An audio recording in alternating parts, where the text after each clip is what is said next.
The one thing that I learned from a lot of our seasoned investors is that you lose a lot of money out of your first transactions because you're learning the mistakes. Money is an emotional thing, and so is housing. And a lot of people see themselves as, oh, I wouldn't live in this, so I'm not going to buy it. When they're looking for housing, they're looking for security. That's just a core need that people are wanting. That's a skill within itself to make sure that we're not creating uncertainty. All the fears that an investor goes through, it doesn't stop because I know the legislation. We've got some fresh new young talent doing some things that I know you haven't heard before. 1, 2, 3, listen. Welcome to Finances, your home for all things financial, investment, money and lifestyle. Hosted and curated by the very talented team of certified financial planners and Burke Britton Financial Partners. All right, welcome to another episode of the Finances podcast.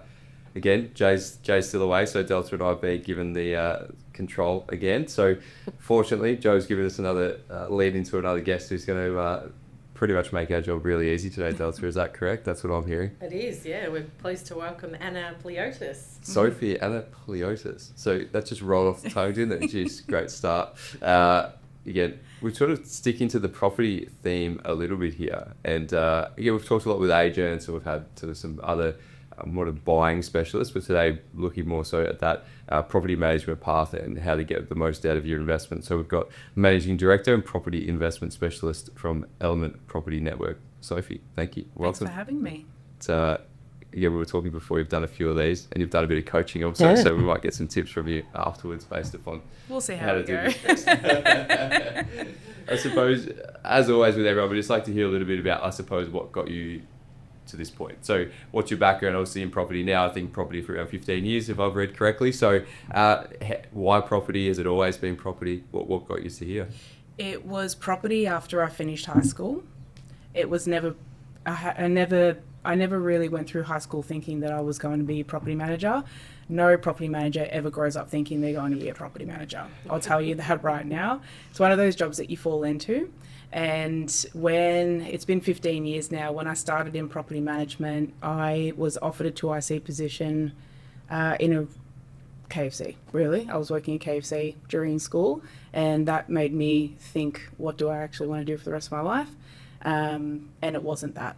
So I went to a recruiter and said, love customer service, I love fast-paced environment, but I don't know what I want to do next. And then I got offered a traineeship in real estate. And that's when I fell in love with property, and I continued. I learned every facet of real estate, which is great about having an entry-level job, traineeship, and then you get to learn every aspect of real estate. But it was the long-term relationships and the property management side of it that I enjoyed. And then I got into property investing myself, so then I had a vested interest of understanding both sides of the equation. So you've gone through the sort of the sales path and that side of things, and those often call it like those short-term relationships, which maybe annoys some of the agents, but that difference of probably what we do and definitely what you do around those long-term relationships, is that the key thing that was the difference maybe for you? Never call it transactional. Real estate agents really don't like it. Is my nice terminology. The way that I see it is property management, we do have the same beginning as what a sales agent, or if someone goes to sell their property, they engage an agent, they go through, find the right person for them. But after the leasing side of it, that's actually when the real work continues and where it begins. With a selling agent, as soon as the property's gone under contract and settled, that's when the job finishes. So that's really fast where the job begins, and that's where it makes the real difference for the investor after that period. So it's definitely long-term and ongoing.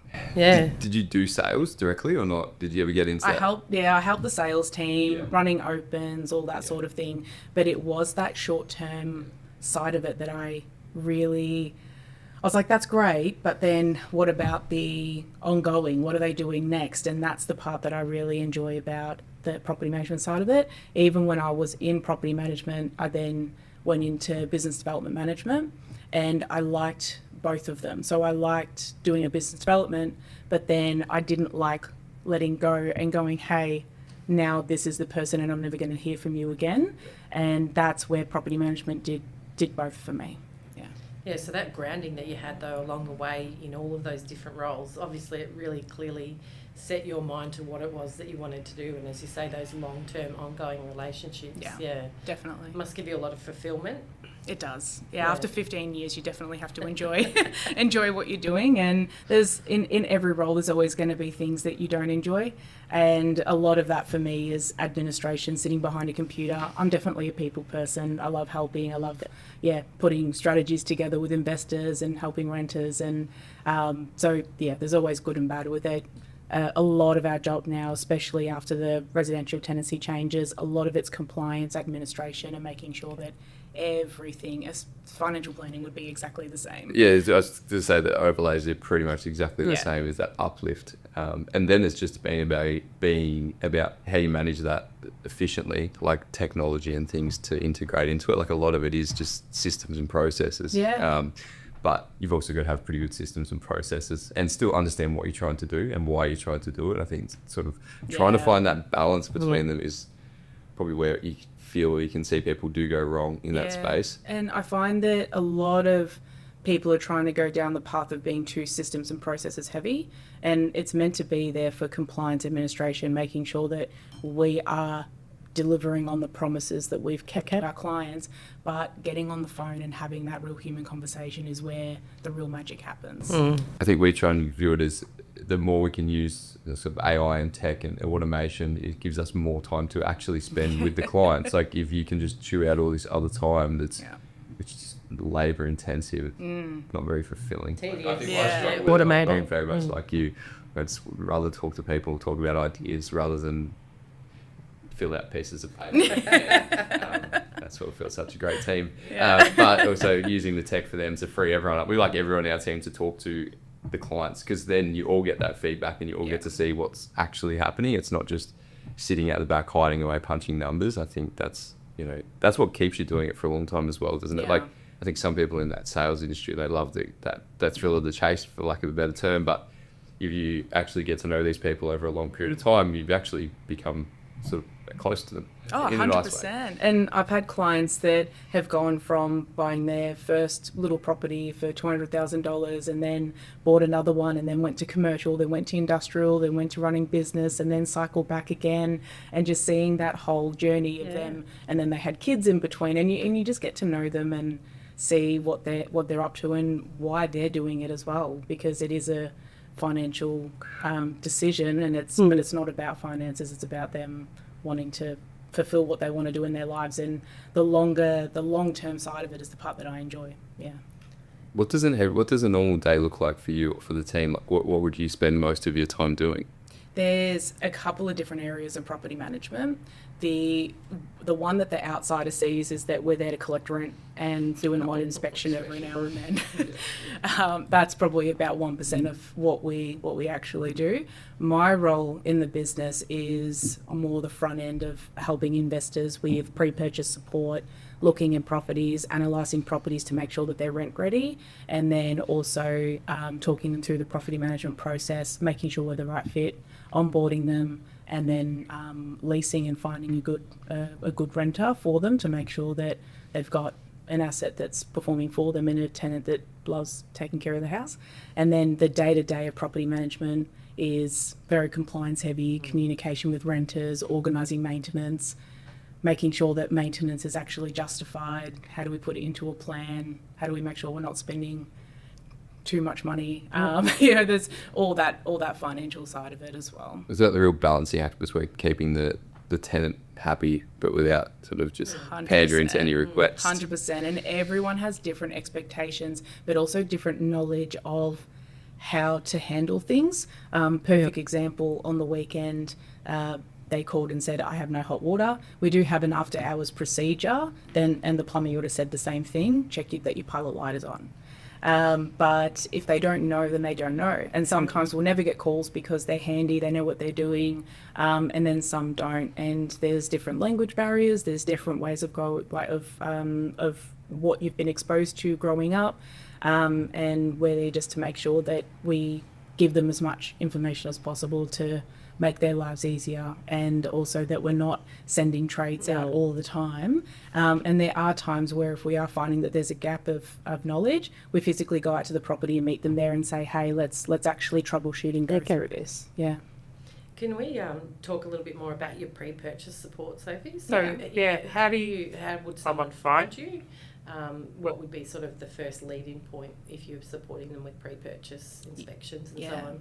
So it's been really common for investors to talk to their broker, find out how much their how much they can borrow, look on realestate.com, buy a property, wait till it goes unconditional, close to settlement, and then they get in contact with the property manager. But there's a lot of stuff in between of, is the property actually rent ready? Is it compliant? Is there anything that's coming up as a red flag that we need to address before a renter moves in? Is the area going to attract what that property is, and vice versa? And that's a lot of the conversation piece that we can have even before they've committed to purchasing. And it's not to stop them from purchasing. We definitely need and want more rental properties in the area, but it is a big financial decision, and we have we can sort of fill that gap around what their expectations are and making sure that actually fits. Because especially if an older property is purchased, I think a lot of investors don't realise how much the upkeep can be every year in maintenance and repairs, and having a little bit of an understanding or budget in place so they can go, okay, this is the purchase price, but let's actually set this money aside as well for capital improvements, depreciation plans, all that sort of thing that can come into play as well. So you're having those conversations up front before the purchase is even signed off, like you're talking about capital improvements, because obviously then that provides them with a whole heap of, budgeting and cash flow management. So that's so empowering for a person that's ready to invest. Absolutely. And we do find as well that they might have an idea that they need to do renovations or need to do capital improvements. And I'd say to them, look, go and have a chat with your advisor, but I'm telling you right now, you're probably going to get an extra $30 of rent, because that's what the market is indicating right now. If you're about to go and put $50,000 to get an extra $30 of rent, I suggest you're probably going to get a better return of investment somewhere else. I think that's that balance. We find people come in and go right back to the top of it, where they come in and say, I want to buy an investment property. And we go, okay, like why? Go right through that process. Generally, they're trying to accumulate wealth, which is what we were talking about earlier. Let's say we go through that process and then we go, okay, like property is probably appropriate for this circumstance. Then it's like, what style of property are they going to purchase? And some of them want passive income, but they're trying to buy something that's basically purely focused on capital growth. Yeah. So at what point do you sort of, I suppose, help with that guiding process? So where do you guys fit in? And is that common? You find people that are sort of, they're wanting to invest in property, but they want to do it in the wrong style of property?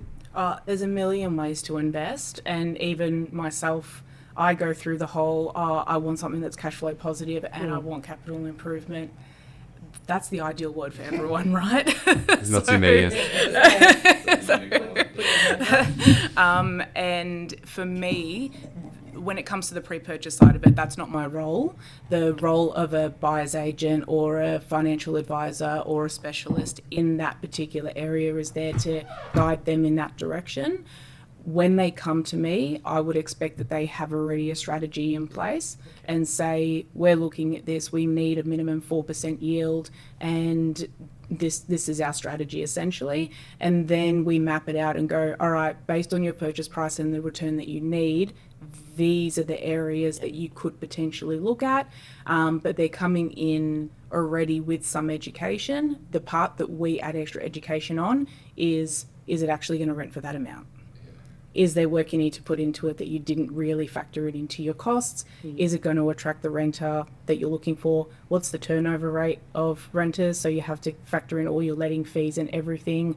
There are some areas that have an average of 3-year tenancy span, and then there's some that have 12 months.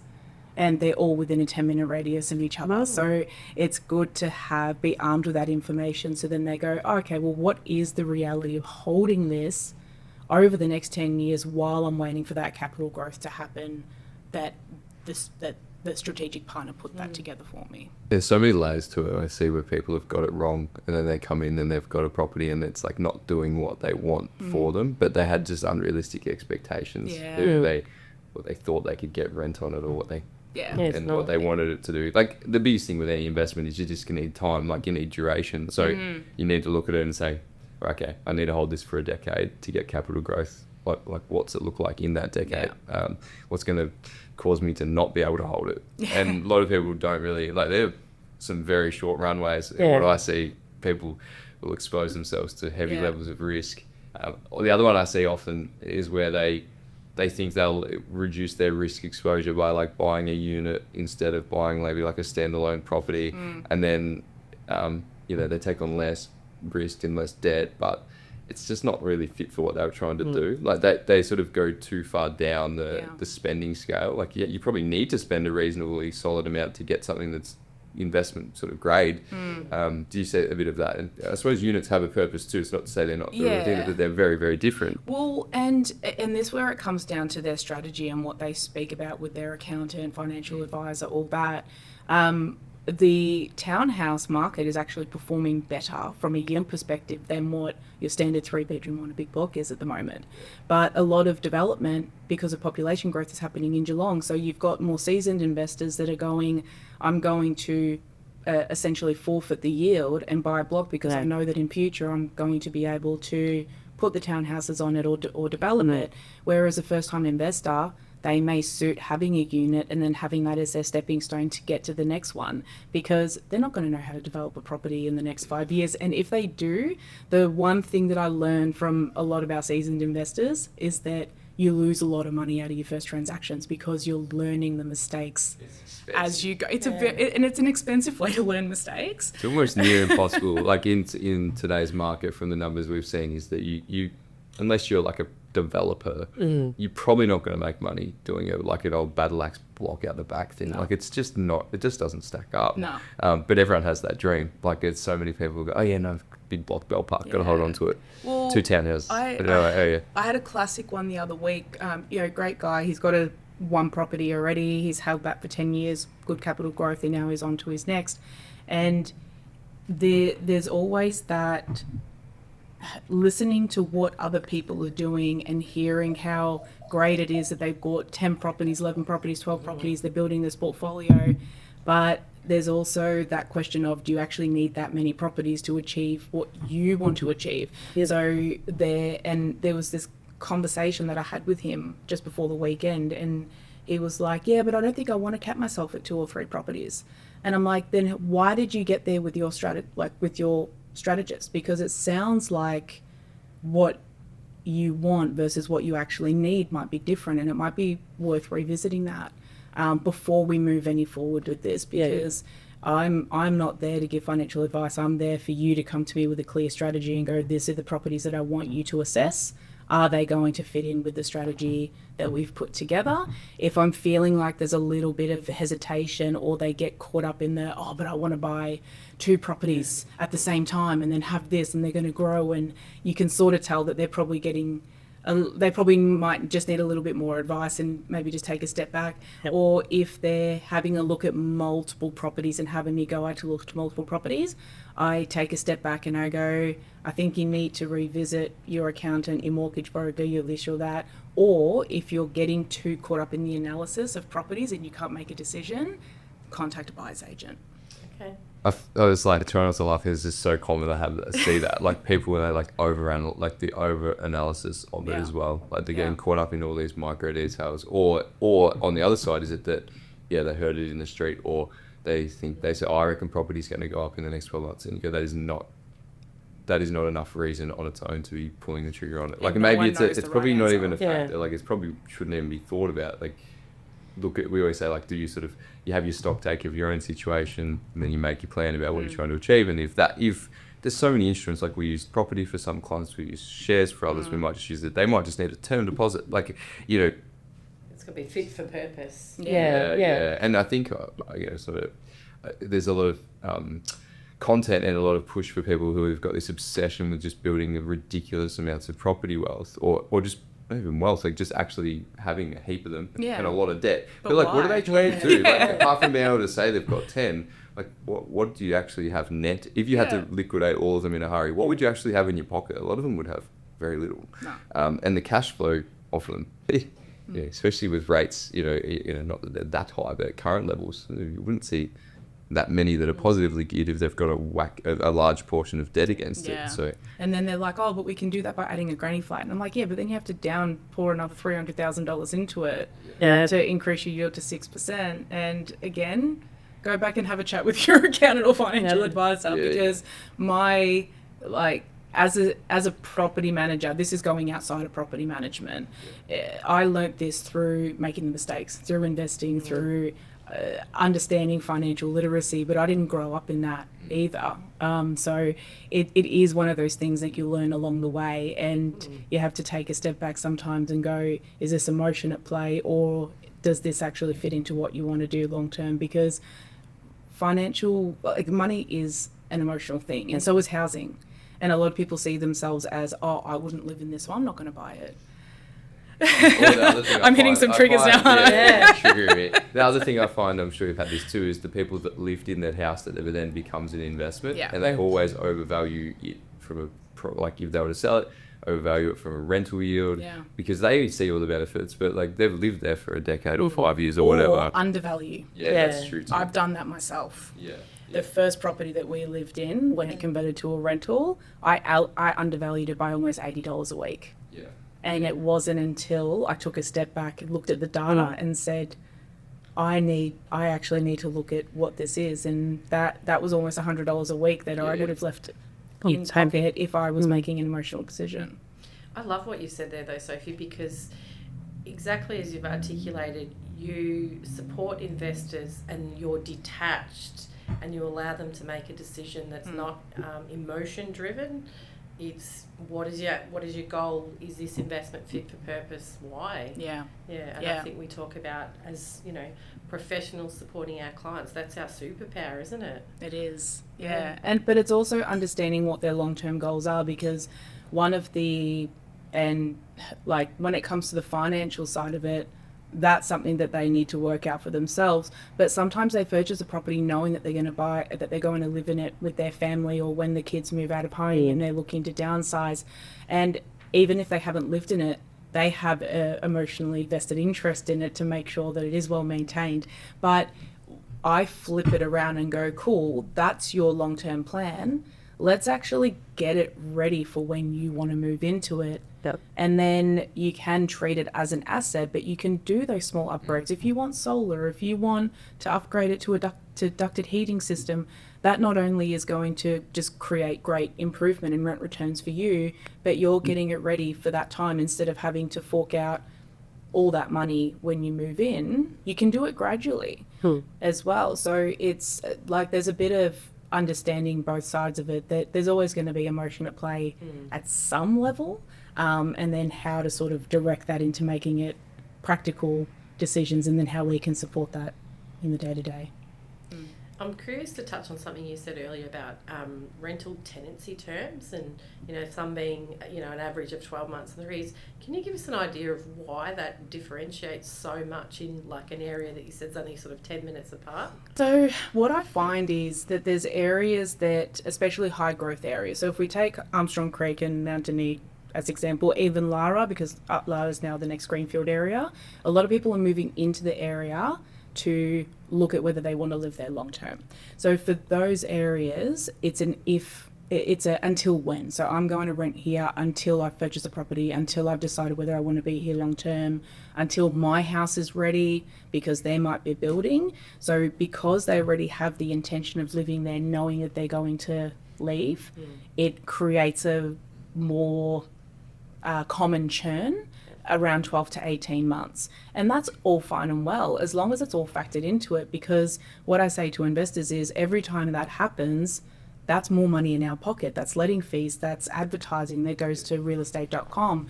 So knowing that from the first hand, you can then factor in, all right, every 12 to 18 months, we're going to have a bit of a bit of an extra, bit of turnover. Whereas there are some areas like East Geelong, Herne Hill, they have lower turnover rates, because I find that the higher the owner occ to rental, people tend to stay longer. It's just a bit more tightly held, less movement happening, and they're moving there because of needing to be in a particular school area, so heighten that tends to have a long-term tendency because they're getting into certain areas. Newtown, because of Chilwell, depending on what's happening in their life stage. And a lot of people are also rent vesting now as well. So they're renting because they have a purpose to be there, and that's going to fit into their long term over 5 years while the kids are in school. So that school thing is massive, isn't it? Pool, which have seen it with rezoning of like Belmont High and things, getting uplift in property areas and things like that, and then the rental side of it too. And even in some suburbs like Highton, it's sprawling, like it's so big now, but like there's pockets of Highton, like probably back near the uni, that would have really short term, like there'd just be students churning in and out all the time, or even nurses at the hospital, versus some of those more older areas where the people have been in there for decades. And rooming house has changed heaps as well. Like there aren't students that are living in student housing anymore because students are mainly doing online working, or the actual popularity of going to uni is starting to drop off a little bit as well. So rooming houses, that whole landscape is it has changed and will be changing over the next couple of years as well. What's sort of the most popular style of property? It might be a tricky question or a silly question. Like, are you saying that you might have touched on this earlier, like those townhouses, and there's a lot of people that are seeking that sort of style of living. Do you think people are moving to that from a tenant perspective? Like, is that where most people are trying to get into, or is it? It was really interesting, and my assumption was that family homes were going to be the best performing homes.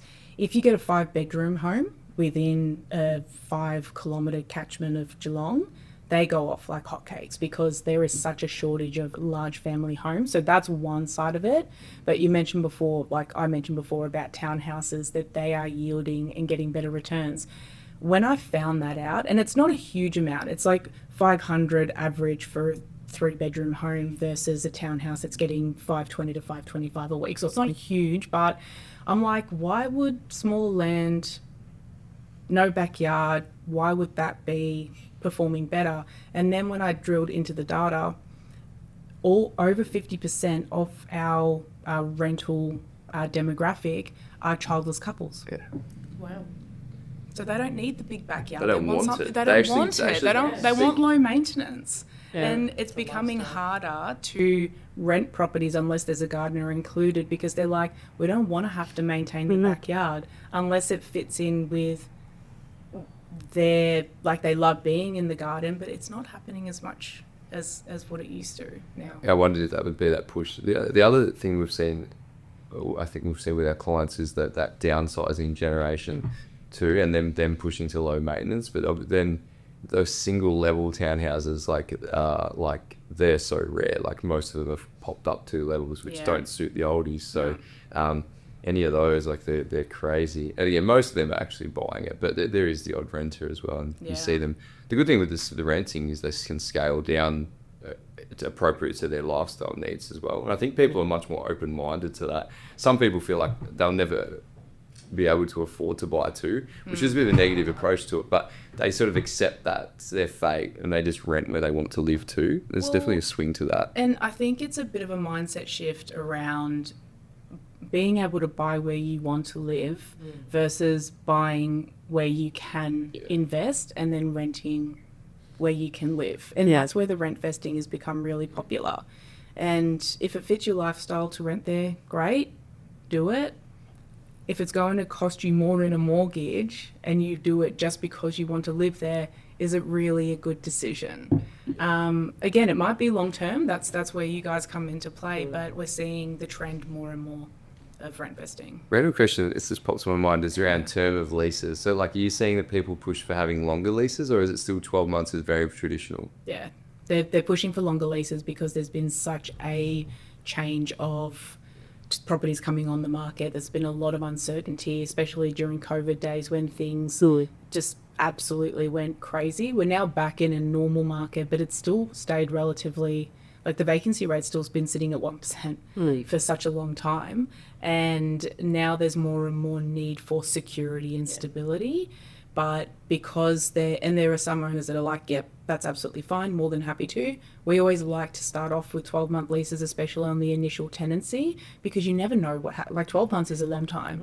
They may go through a separation. They may have another child that they weren't expecting, and then they need a bigger home, or the owners may need to sell. And it's good. But there are some owners that after the first initial tenancy, they're like, yep, let's just let's just go for another 2-3 years, and that absolutely suits them as well. Let's see people saying, "Oh, we want to try and get 2 years. We want to try and get 3." Like there's just that anxiety, and that's where, like, I think renting creates an anxiety for people about displacement. Yeah. But like, I think, I don't know what the numbers are. It probably doesn't happen that often, but it's that one story that everyone hears and everyone's scarred by, or it happened, and it does happen to people. Don't get me wrong, but it creates an uncomfortable living environment. And with renters as well, again, when they're looking for housing, they're looking for security, right? It's that's just a core need that people are wanting.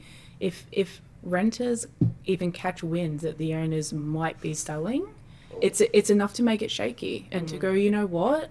Because I know that it might happen, I might start looking now. Yeah. So having that conversation and knowing where the owners are at and being able to have the timely conversation, so then we're not creating unnecessary stress on people. That's a skill within itself to make sure that we're not creating uncertainty when it's not really necessary either. It's funny that on the other side, like, I had clients where we thought that, like, it's approaching the right time for them to sell a property, and they're petrified about getting. We need to get a valuation. Like, we probably want to get a couple of agents or someone through, and the tenants will run, like, they'll flee straight away. They'll be thinking that they're going to sell it from under them, and like, they get worried about that as well. I did the exact same thing on my investment property. It took me 2 months to tell them because I was petrified that they were going to leave, and I'm like, that's my, like, of course for them to feel unstable, but I'm like, that's also a loss of income for me, and then we have to make a decision before we want to make a decision.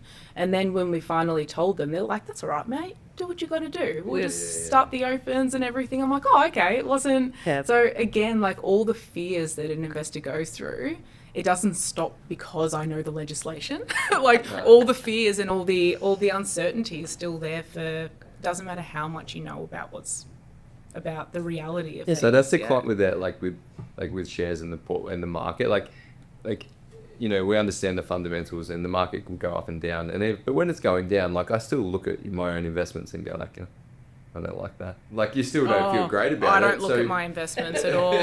Because we're all human. It's just how you react to that. And then, like, if you can, you don't let that stifle that. I don't look at my index fund account at all. I'm just set and forget, and just know that long term it'll do its thing. Tune out. That's the best way to do it. Lots of behavioural finance studies on, as investors, how we feel losses so much more than we feel gains. Yeah. People fear things too, though, like the emotional side of it. Like we've seen it, and it's not really our position to state it, but you sort of see people's properties and they tell us what they're renting it out for, and we might go, well, that seems pretty low, like, based on what it's worth or something. They'll be like, oh yeah, but tenant's been good, I don't want to don't want to upset them. And you go, when did you last increase their rent? They're like, 3 or 4 years ago. And you're like, I know that they've been a good tenant, but, like, why did you buy this property? Like, and then go back through that whole purpose piece. So many people actually been too nice. Like, yes, and I rant about this a lot with my clients. And I say there are so many other ways that you can take care of a tenant without it affecting your asset. Because if you keep it low, and there's a classic thing that's happening at the moment where the renters have been there for a long time, the owners have kept the rent low to take care of them, but then they have to sell. And in the price range that they're selling in, it's selling to an investor, but then the investor can't purchase it because they're fixed in and they're essentially less, and the yields don't make sense. So now and then the rent, because they have to then do the property up, or they have to make sure that it can be purchased by an investor, so then they can move on. They then ask the renter to leave. So you've given them some sort of financial gain for a period of time, but then they just lost their home. Like, for me, it just doesn't make sense. Like, if you want to take care of them, listen to them giving feedback about the house, and then if you are doing a rent increase, factor that in. Put in a security door. Put in the light at the back like they've been asking for, or update the heating. Like, there are so many things that are so valuable to a tenant, but a lot of tenants will actually not complain about their living circumstances to keep cheaper rent. And it's like, it's just not fair across the board. You're living without heating or with other issues. No one should be living without heating. It's a minimum standard, guys. Just but I see it happen all the time, and I just don't think it's the right way to go. Yeah. It's just like a typical like emotional control like thing, isn't it? Everyone's worried about what other people are thinking. There's a story you've told yourself in your head about it. Like, it's just like I was looking at a post the other day in one of the investment forums, and they were talking about self-managing, and I'm all for self-managing if you've got the right education and you know what you're doing and you don't get emotionally involved if things don't go right. All for it. But on average, you're saving yourself $40 a week to self-manage. Oh, wow. And you're taking on all of the grunt work of the maintenance and managing that and the keeping financial records and all that. And then when I broke it down, to have a property manager there for the equivalent of a full-time 30-hour week, you're only saving yourself about $1.10 an hour. Yeah. To self-manage. So, and then they're like, yeah, but if we do that, then we can keep the rents low. It's like, yes, but is your time worth $40 a week? And is their time $40? It just, there's a lot of justifications that happen, but then in the grand scheme of things, it adds more time back in their day, but not that much more income. I find that with people doing like DIY investing and stuff too, like they'll be fixated, like obsessive about costs, but they haven't thought about how much time they're putting in to do it themselves, or what they're actually giving up to try and keep one you just pay for it somewhere else. And I make those decisions myself, because I did grow up quite save all the money, do everything yourself. And then as I got older, as I started running the business, you then learn, you're either wasting time or you're wasting money. That's the reality of it. It's exchange of time or exchange of money. And then I have to look at it and go, all right, in this particular scenario, is money more important or is my time more important? We only have X amount of time in a week. Like, we can make endless amounts of money, but we only have so much time. And it's just simple from my perspective. If you don't have that skill set, then you should be having someone that has that skill set manage it for you. Or if you don't enjoy it. Yes, just don't do it. Yeah. People ask us all the time, we talk about this a lot in podcasts, about who's your best client, and it's like always it's the ones who know what they know and the ones who don't. If they know what they are good at and what they can do, and they know the value of paying or spending money on investing in others to do those other things, they're the best ones, because they understand what you do, they respect that, they understand it, they work well. Same thing. It's a partnership. Yeah. Maybe, Ben, if we circle back a little bit to Element Property Network, and I understand that 2024 was a particularly big year of growth, so maybe you can give us a bit of history. Where did you find that? This is where we started. Be careful when you put stuff out on this. Lots of information available on social media. I can't even remember what I even said, where I even shared that. Yeah, we started the business. I was in property management for 10 years. I was consulting for a couple of years in between that before I decided to start the business. And when I started the business, it was never to be the biggest and the best or become number one or grow really quickly. I don't get a lot of ego from that.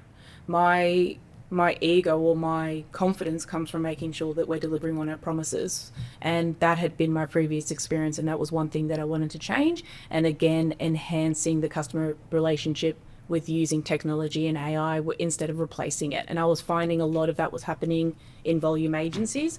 And when I started the business, it was, let's just go back to those core values and see what happens. I never really had I had a plan of what I wanted to put out into the community, but not from a growth perspective.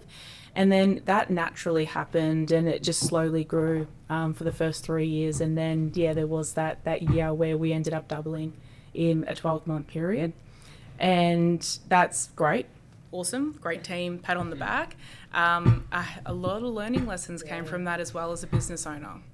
A lot of it. So that was a big year of growth, both professionally and personally as well for me and for the team. few teething issues, is it fair to say, when you've got that level of 100%. growth? Like, I find that when you're, especially because it wasn't in the plan, like it just started compounding and naturally happening, which is just a testament that what we were doing was, and was good. So we started getting referral business and all that, because we are referral only, and it just started happening. But I sort of took a step back and I went, we're running a business of this size with the mindset and the systems and processes of this size. And that's when the, growth is great, but also retention and customer experience is way more important to me than anything else. So it is that making that call of going, all right, what do we need to put in place now to make sure that we can prepare for that, for the next growth. And now it's that was where, team hiring, making sure we have the right team members in place with the right skill set, them understanding investing and not just property management. Probably different for a lot of them. They probably come from a pure, or I'll probably find they come from pure investing or pure property management, not the hype. Yeah, so I've got a property manager who has just come into property management, but she's been an investor for a long time, so she understood that side of it. And then I've got trained up juniors that understand property management and the systems and processes, but they don't understand investing.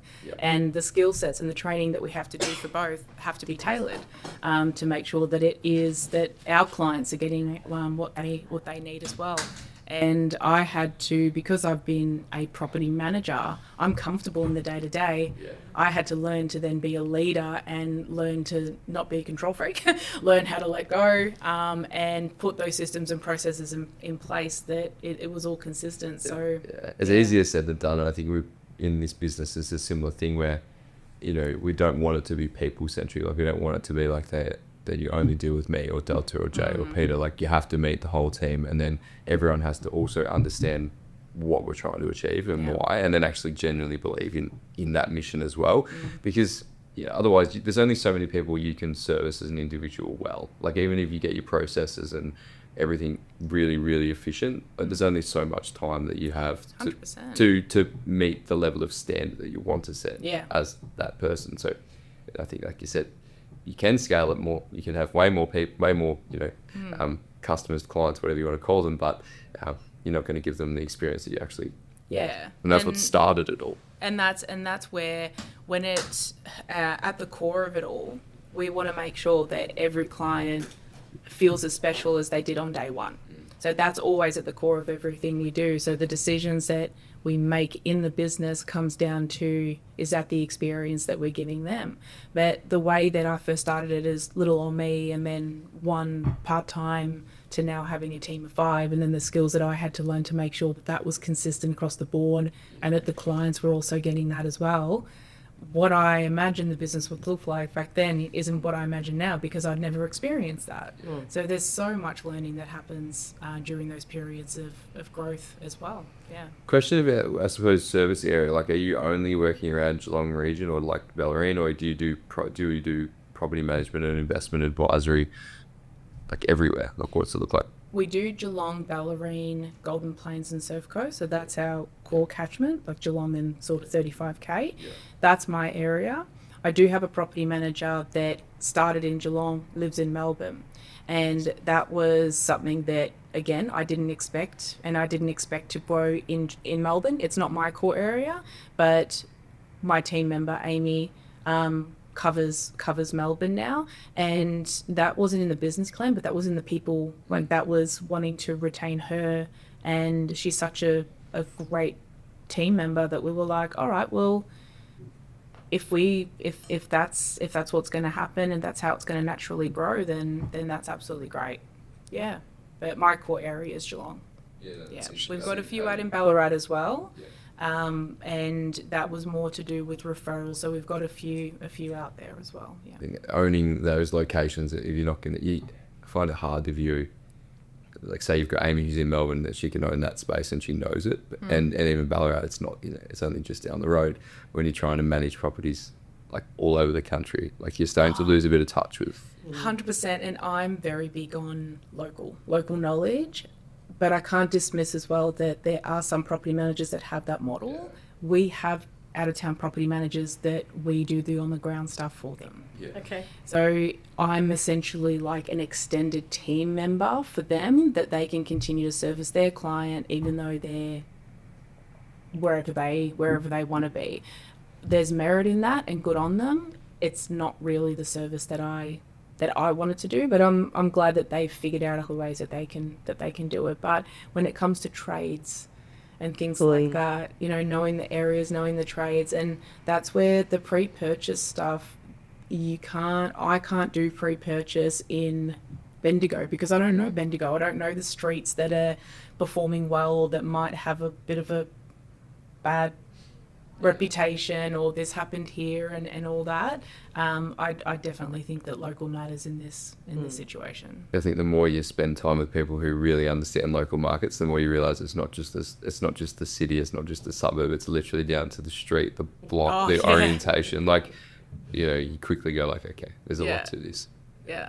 Even looking at East Geelong, there are some areas that are amazing and there's some areas that still going to take a little bit of time. But even with Amy, she has a very small catchment in Melbourne because that's her area. And when you look at Melbourne, 5 kilometres down the road and you're in another sphere. Yeah, I was just Melbourne. She's covering all of Melbourne. No. And that catchment is even lower because of travel time, and each suburb and each pocket is so just segregated into its own little community. But there are, with the investor support, if there is, like, we have clients that go, hey, we just bought in Hoppers Crossing, or we just bought in Laylaw, or this, great, have a chat with this property manager.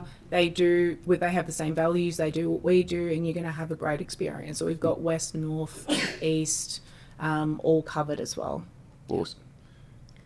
Maybe outside of Element Property Network now, Sophie, if we could talk a little bit about some of the community involvement that you have. Again, I was doing a bit of a deep dive last night. What did you find? All good. It is all good.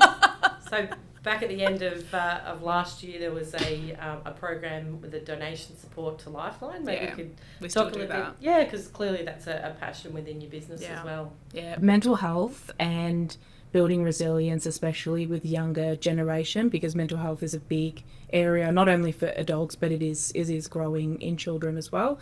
That's a big focus of mine personally, making sure that we're taking care of ourselves as much as we're taking care of others. But Lifeline is a local community outreach where people can call free of charge, and I found out through education of Lifeline that for each call that they make costs about $39, and $39 could potentially save a life. So for every property that we lease, we donate $39 towards that initiative. Wow, so that's an ongoing donation. Yep. Yeah. And the other thing I picked up on was I think it was back in Christmas of 2023. So this is really a deep dive here. There was an Airbnb property that you actually donated for the Christmas period, and I'd love to hear about the ripple effect that created. That actually blew me away. I didn't think too much about it. I saw that there was a cancellation. There was a family that had booked on the Ballerine. Something had happened in their family and they couldn't make it anymore. And the property was going to be sitting there vacant over Christmas. And I went, you know what? Let's just see if someone wants to tag someone and they've been having a bad time, and maybe that would just cheer them up having a couple of days away. And I put it on the local community page, and it was amazing to see how many people wanted to reach out and help that next person, to go, this person deserves some time away, this is what's going on in their life. The private messages that I got, I must admit, I was in tears because seeing how hard people have been going, like things that people have been going through in their personal lives and why they deserve that. I actually sat back and I looked at Tim, my partner, that night, and I was like, I wish that I could do this more. I wish that there could be a little initiative once I'm there in the business financially to be able to go, hey, let's just 3 times a year and have, just pay for a weekend away for someone that deserves a little getaway. And it just it blew me away how quickly the community would come together to help that next person, and the stories of the reality of what's going on in people's nose at the moment.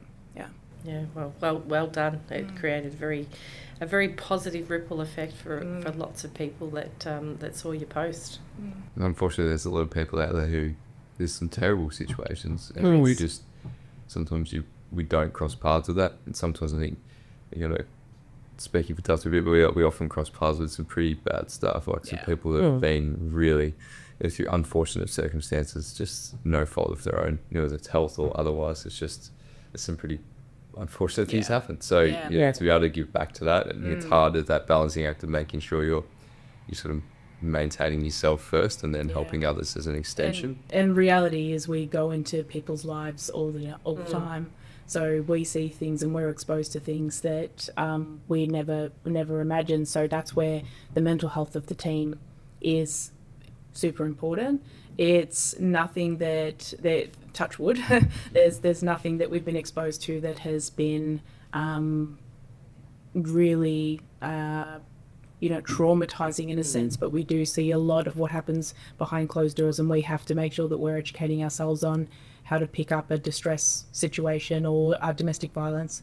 There's a lot of those things that we have to be attuned to and understand, because that's the reality of what's happening in people's lives at the moment.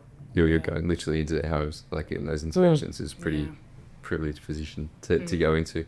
I think that building that resilience part is that key. Even with the team, we do so much stuff around, you know, that personal development and growth and challenges that you will come across and managing them, because you want your whole team environment, and, you know, even your friends and family to be, you know, have that toolkit to actually be able to navigate those things, because shit will go wrong. There's always something that's going to come up, and it doesn't matter.